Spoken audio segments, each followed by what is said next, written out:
Welcome to the second edition of A Feminist posted on Twitter what life would be like if men weren't here for 24 hours, and a bunch of the responses are, I don't know, how would you describe it?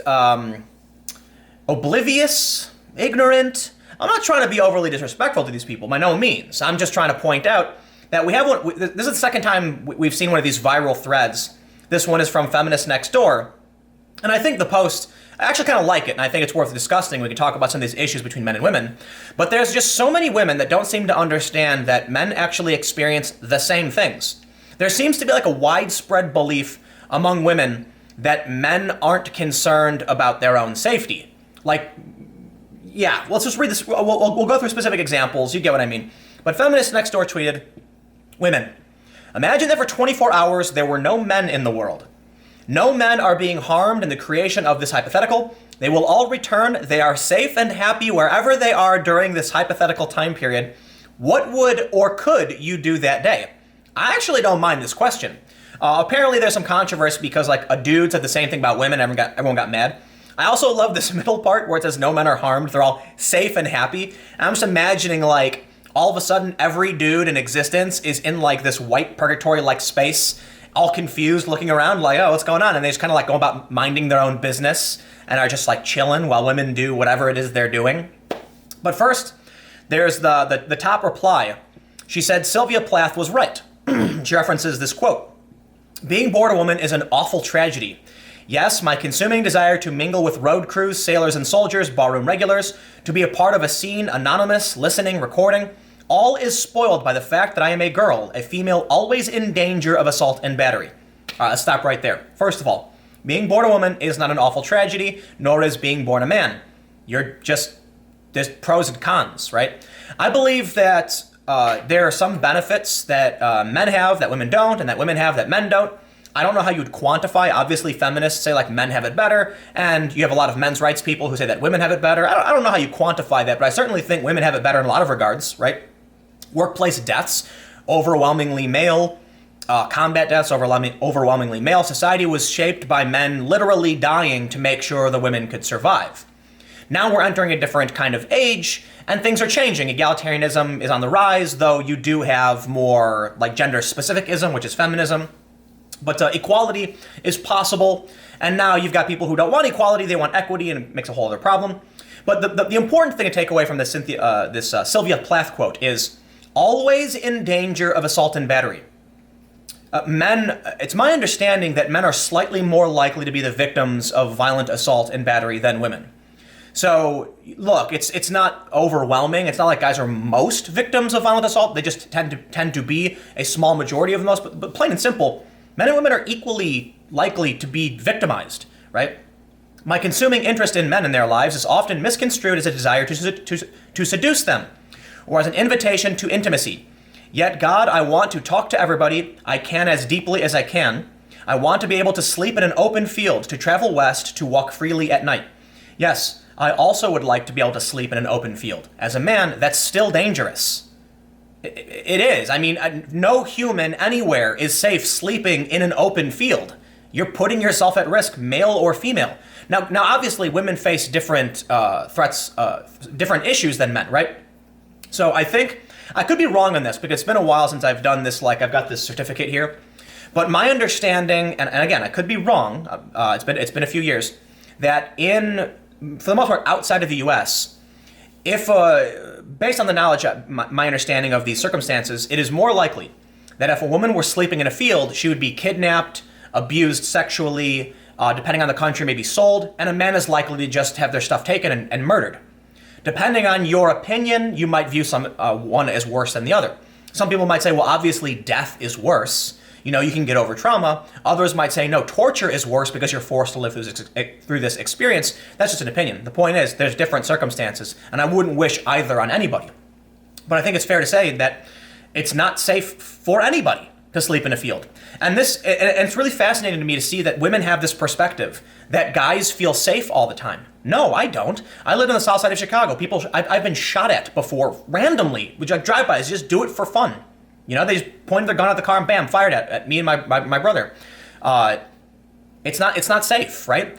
You will get robbed, you will get mugged. It doesn't matter if you're a man or a woman. I will say, however, in the context of their post, it's fair to say that most violent crime is committed by men. Obviously, violent crime can still be committed by women, but in taking this quote in the context of no men being around, I think it's absolutely fair to say, for the most part, like, the overwhelming majority of sexual assault and violent crime would go away for this 24-hour period.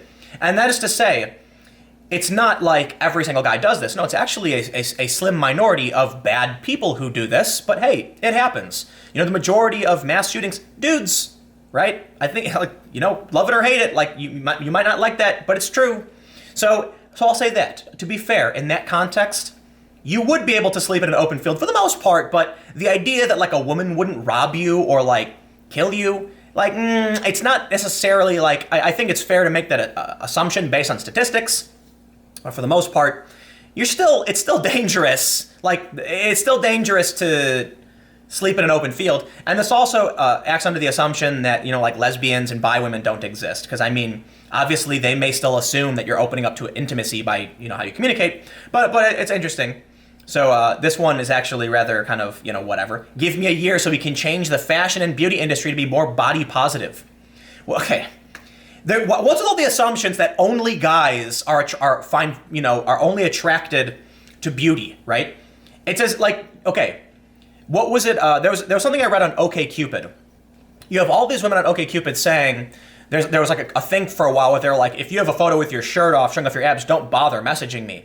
And OkCupid mentioned this and said, however, women, even women who say this, are still more likely to respond to a message from somebody showing off their abs. Or shirtless. So it's like, listen, I'll let you in on a secret. Women like attractive men. Men like attractive women. That's life. It's not like body positivity is only being held back by men. Another fascinating thing about this is the assumption that a lot of political issues are strictly men, like pro-life and pro-choice, conservative or liberal. There are people in here who think if men were gone, all of a sudden everybody would be pro-choice, neglecting the fact that women are also conservative and Christian and Catholic and things like that who are pro-life too. Like, look at the Westboro Baptist Church, like a bunch of women, right? There are guys in there. This one's good. My job without men trying to explain it to me, watching me do it, wanting me to fail, questioning my qualifications, expertise, condescending me, and describing basic facts to me about topics I'm widely published in.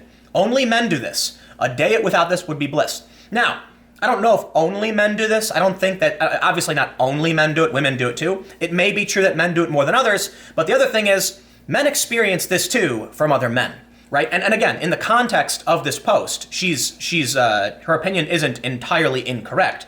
Again, I don't have the numbers to determine how many women also, you know, like femsplain or whatever they call it, but in my experience, most of the people who have questioned my abilities have been dudes. Here's the interesting thing though. I don't know any guys who are overly concerned about that. It tends to be women. And maybe it's because women are used to interactions with women. Maybe it's because when we grow up, for the most part, genders are segregated. Like in schools, the girls hang out with the girls and do girl stuff, the guys do guy stuff. So guys grow up being used to dudes challenging your abilities and you proving yourself, and women maybe aren't. So when they get into the workplace, when guys challenge them the same way they challenge other guys, women are like, oh, how dare you question my abilities? It's like, dude, not a day goes by I don't get 1,000 comments from people telling me I suck and I'm dumb and I'm stupid or a liar and a bad person. It's every day, nonstop. And that's another thing too. It's like, when it comes to these issues, there's an idea that it's only men who are harassing people online, or that women are somehow facing the brunt of these things. It's like, no, I think the real issue is that for whatever reason, women are more likely to be vocal about the harassment, the criticism, the negative comments they receive. Obviously, criticism is not harassment. I'm drawing a specific distinction. But dude, I get it all day and night, especially with how many Twitter followers I have. I don't know if you can notice this, because I don't know how I scale the screen up, but I've got 99 plus notifications on Twitter pretty much indefinitely, like forever. And you know what it is when I click them? Usually when I click those notifications, it's like half people commenting and like giving fair assessments of engaging in a conversation.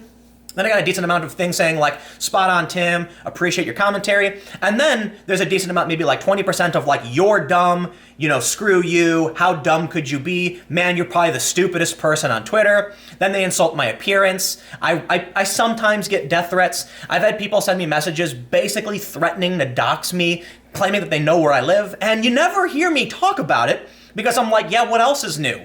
I've gotten in schoolyard fights before. Maybe there's something about how, we grow up in grade school where boys do different things than girls, which causes this. Let's read a couple more. Lydia Makepeace says, I would run at 10 p.m., which is the time I have the most energy.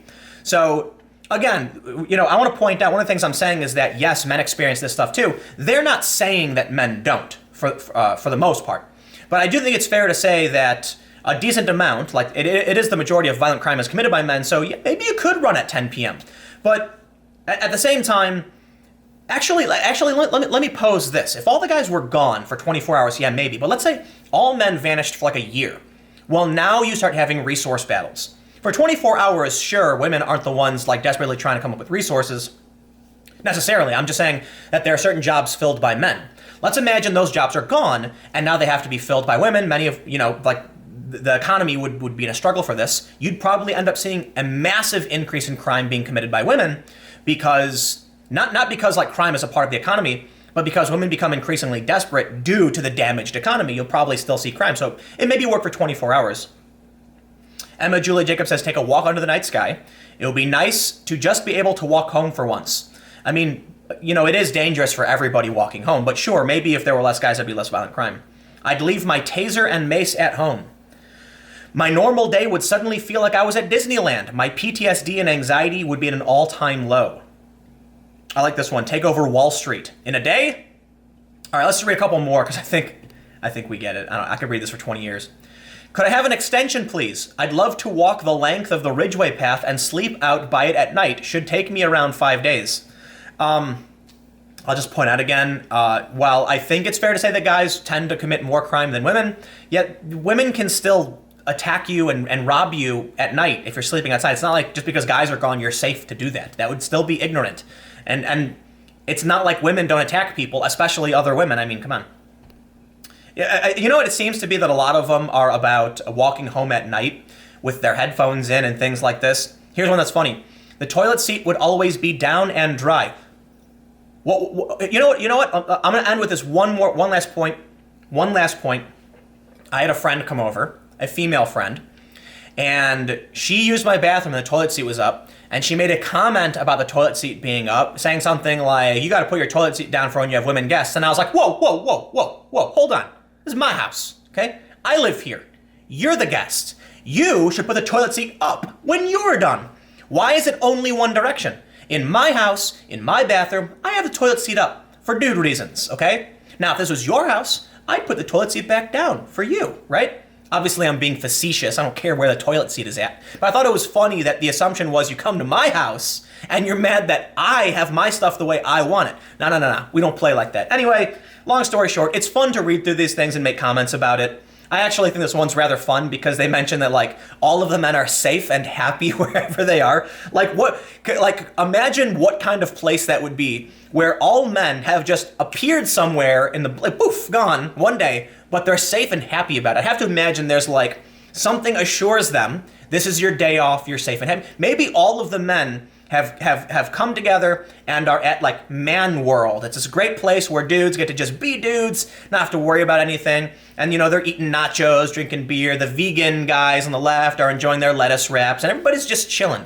What I love about it is that they're all safe and happy. And the reason why I love that and think it's so funny is that whatever problem they claim to experience from men, the men are still safe and happy without the women. Whatever, man. This is just a silly video. Thought it was fun to comment. Merry Christmas, everybody. I've got more videos coming up, and they get more serious and much more frustrating, so they're in my channel. Just check them out.